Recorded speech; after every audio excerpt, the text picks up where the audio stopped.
My team and I are always on the lookout for great deals in real estate around the world. And we particularly love ultra cheap markets that aren't on the radar yet, that people aren't paying attention to, where we can go in and get great deals, collect great yields, and simply wait for the market to catch up. But there are three particular markets that I've been following and that I've liked that are still a bargain in many cases, but it's getting harder and they're at risk of becoming expensive. I'm going to tell you what they are in this video.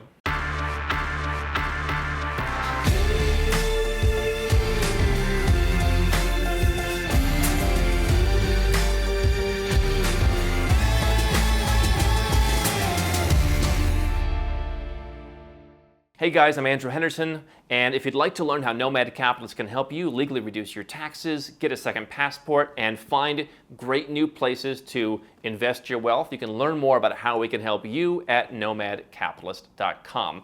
Let's talk about real estate. I'm always on the lookout for good markets. In fact, I've got on our team now a full-time real estate person. All they're doing is scraping through deals, scraping through inventory in local language websites with our network of brokers. We're not looking at the sites that target gringos. We are scraping through and trying to find the best deals. I've got an operations and a research team that's looking at where are the best places to park capital. How are the laws changing? Are there new immigration programs? And we like to filter all that through and find out which markets it is that we like and where there are good deals. And so, here's what I always tell you guys. I've said it from day one of Nomad Capitalist. We're looking for the next Singapore. Now, I say that proverbially because I don't think there will be a next Singapore. You have so much fragmentation now that no one place will become as good as Singapore in the future. But you can kind of cherry pick and you can get a passport over here, do investing over here, do banking over here. The point of the next Singapore, and why I say that though, is nothing stays easy or cheap for long. The time to invest in Singapore was a long time ago, not now when it costs $20,000 a meter and there's a nearly 20% stamp tax slapped on foreigners who buy property in order to cool the market. Now's not the time. And so I'm looking for the place that still has a lot of the deals and a lot of the fundamentals that Singapore did back when it was a great place to invest. And so I'm going to share with you three places that I've liked, I still like, but you need to be careful. Here we go. Number one is Tbilisi, Georgia. And I've been a big fan, a big proponent of Georgia for a long time. You wouldn't even be talking about Georgia if it weren't for me. And one of the reasons I liked it was I was buying property for $500 a meter, $600 a meter. I was walking around with one of my favorite real estate agents. I've got two. In 5+ years there, I found two real estate agents that I like, I trust, and they get the job done. That's what an emerging market, that's what a frontier market is like. You've got a limited supply of qualified people to help you. But we're walking around, and I saw an apartment for sale right next to the Polish embassy. And it's selling for about $1,050 a meter. I said, my goodness, 2.5 years ago, there was an apartment right across the street in what they call an Italian yard, and I turned it down at $650 a meter. I was arguing with her over like $2,000, and I just said, you know what, there's plenty of good properties, I'm walking away. One of the things that I've noticed in these markets that begin to heat up is, obviously you start to see more and more bad deals. Now, there are still plenty of good deals in Tbilisi. I was recently looking at some properties. There was one that was right on one of the main streets with a beautiful view at the back window, not actually in very bad condition, didn't need a ton of work, under $1,000 a meter. So $1,000 a meter is my standard globally for dirt cheap real estate when that's in a city center, preferably in a capital city, but the city center of some place of significance, okay? So it meets that threshold, it's under $1,000 a meter. But there are fewer properties like that. What you've seen in Tbilisi is people have poured in, they've started buying up property. You've seen Turks who are leaving Turkey. You've seen Arabs who used to be in Turkey and they're also leaving Turkey. You've seen some Western capital come in. Now you've seen prices going up. And so sellers, I think here's how some sellers in Eastern Europe price their properties since they sell them so infrequently. Which direction is the wind blowing? Let's just slap a number on it, which is why I say you need to be very careful what you're looking at in these markets. But I'm seeing a lot more properties, 1,200, 1,300, 1,400. And so there's just fewer good deals. When I started in Tbilisi, and even in my heyday a couple years ago, every deal was like a great deal. It was just a matter of like finding the best deal. Now it is becoming more difficult because it's become on the radar. You have flights opening up from all over the place, the Arab world especially. It is more difficult for Iranians now who are doing some investment, but you have, again, the Turks coming. You have new flights from even as far as Bangkok now. They're testing out flights from Bangkok, from Paris. So you're seeing a lot of investors coming in. And what I've been telling you for a couple of years is you see real estate agencies that are exclusively for Arabs. It's all in Arabic, or it's all in Turkish. You have flights from China. I think you'll start to see the Chinese eventually. You have groups like Hualing that are investing there. And so prices have gone up pretty substantially. I still think it's a great market, but I think it is getting more expensive and you have to be much more selective. Market number 2, similar attributes, Phnom Penh, Cambodia. Now I still love Phnom Penh, Cambodia. A little bit different situation than Georgia. Georgia, anyone can buy property. There's really no restrictions, typical kind of Western property market. Where anyone can come and buy. In Cambodia, it's a bit different. There are, as with the cases many Asian countries, restrictions on what foreigners can buy. Now, the way to get around that is to have a Cambodian company. We have our friend Reed Kirkenbauer, who runs a boutique property fund investing in Cambodia. They're able to buy more inventory than you or I could as individuals because they have a Cambodian company.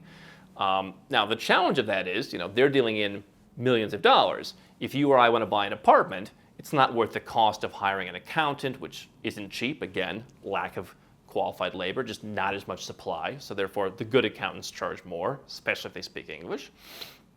You have to file returns on an ongoing basis for what's going on in your company. It's just not worth it unless you're doing probably $500,000 or more. It's just a hassle and it's expense, not worth it.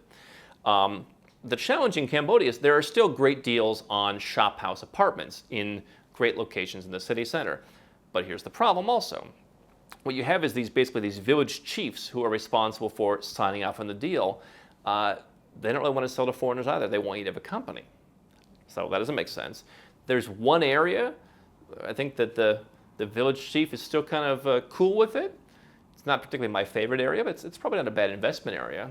But they've gone from all these village chiefs down to like 1 or 2 who are willing to do the deals with foreign individuals. Okay. Now, you can buy some other inventory, but it's increasingly expensive. And so what most foreigners are going to now, and what you're seeing an influx of Chinese nationals buying, is condos. Because anyone can buy a condo. You bypass the whole village chief section for shop house apartments. But I'm seeing prices, $2,000 up to $3,000 plus per meter. I've told you before, I almost never buy property from a property developer because how is property from a developer marketed? Right? It's a glimmering glass tower, and what's the ad? It's always, like a woman with her face pressed, like looking at the big skyline around, and like, the cleavagey evening gown, and like that's what it is. And that's fine. But they're selling you a dream, and then you move into the apartment. It looks nothing like the apartment that you saw.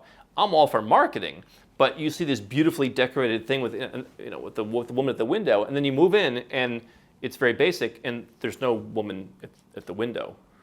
And so you want to be very careful with that. Plus, you can buy property in near city center Kuala Lumpur for $3,000 a meter. I love Phnom Penh. I'm not paying the same price in Phnom Penh for something halfway to the airport that I'm paying to live in KLCC in a far more developed economy. And so again, you have a lot more bad inventory. When I was first in Cambodia about 7 years ago, again, lots of good inventory, lots of low prices. It's become more difficult. Again, the property ownership rules have made it more difficult, and they've kind of forced you out of some of the good inventory. But it's just become more difficult to find a good deal. And also a market where you have more of a prevalence against foreigners. So a guy like Reed is someone who speaks the local language, and they drive around to the deals, and then the foreigner steps in. In Georgia and other European countries, less of an issue. Okay. Now the number 3 market that I think is in danger of overheating, it's actually one of the cheapest cities in Europe now, but I think it may get hot for a different reason in the next couple of years, is Istanbul. It is one of the cheapest cities in Europe right now. Sadifa, who handles our real estate division, speaks Turkish. Recently went to Turkey, and she has all the inside connections on property. You can buy property for $1,000 a meter. Istanbul, in many areas, if you buy correctly, is cheaper than Tbilisi now, and obviously they're very close. What I love about Turkey, despite some of the challenges, is a huge domestic market. People reproduce. It's not like negative birth rates or anything. Just big city, big domestic market, really trying to make a splash, a lot more Turkish products being exported, all these kinds of things. Now, the currency has suffered greatly, and as a result of that and other factors, investment has left the country. Well, now Turkey has a citizenship by investment program. Started $1 million, almost no takers. Went down to $250,000, lots of takers. #1 citizenship by investment program in the world in 2019. Like 5 figures worth of people. Well over 10,000 people got citizenship, or 10,000 families got citizenship in Turkey, which, if you understand the citizenship by investment business, Antigua might do like 200 cases, whether you make a donation for citizenship. I don't know if that's the exact number, but it's somewhere in that ballpark. And so you've not seen much Chinese immigration into the Turkey citizenship program yet. But what's interesting about Turkey is it fills a hole that up until now really only Grenada filled in the turnkey citizenship business, where Turkey is an E2 visa country to the United States. And so people who are Chinese, for example, who just want the quick solution to not only having a second passport, but having faster access to the United States, I think are going to look at Turkey. As you know, Chinese investors love parking their money in real estate. And so I think you're going to have a great continuing influx of capital into the country. Turkey is now discussing how they're probably going to raise the price of the program, which I think, given their past track record, they would only be doing if they felt they could comfortably get that. And so obviously, it's a big enough market to absorb more demand, but let's look at a smaller market, Portugal. Portugal, in addition to the economy just improving, Portugal's Golden Visa program back about a decade ago was the beginning of a property boom to where prices in Portugal, I think, are too high. Certainly it's a smaller market, but prices all over the country are not cheap by any means, and that property was dirt cheap 10 years ago. That was a solid buy. Turkey could be the same case, I think, as some of the issues they have get sorted out. We'll see what the currency does, but to be able to buy something, I mean, we just had a deal on our list, $967 a meter, about 3 blocks away from the W Hotel, which, if you know where the W in Istanbul is, it's kind of down the hill from Nishantasi, which is like the wealthiest area, where all the Gucci and Louis Vuitton and the best brasseries and all that is, and it's down by the Bosphorus. Great area, and so you're buying something in not terrible shape for $967 a meter. I don't see how that lasts. Now, does that go to $2,000 a meter? Sure, but again, the challenge in Turkey is there's so much bad inventory. There always has been, because you have so many developers who are great at sales and so many websites that are great at sales that sell to foreigners from Germany and the UK and the US, etc. And they get you in. Those deals, I think a lot of the development deals aren't good, but if you're on the ground buying actual inventory, you're getting amazing prices. And I think as there's more immigration there, as Turkey comes on more people's radar, and as some of the situation perhaps gets sorted out, I think that market will not be $967 cheap for long. Tbilisi was not bound to stay $967 per meter cheap for long. A global city that people fly in and out of by the millions every day is, I think, the same case. So those are 3 markets that I am monitoring, that I see things changing. I think there's still plenty of opportunities there. I think there may be other opportunities in those countries as well, for business, for immigration, what have you. But if you're going to get into those countries, I think now would be the time to act, because I see prices continuing to rise. How can Nomad Capitalist help you? 4 ways. Number 1, subscribe to our channel and click the notification bell to make sure you get our new video every day. Number 2, get a copy of Nomad Capitalist, the book. You'll learn a lot of my personal experiences over a dozen years of studying this stuff, as well as exactly some of the strategies that you can use to build your Nomad Capitalist plan.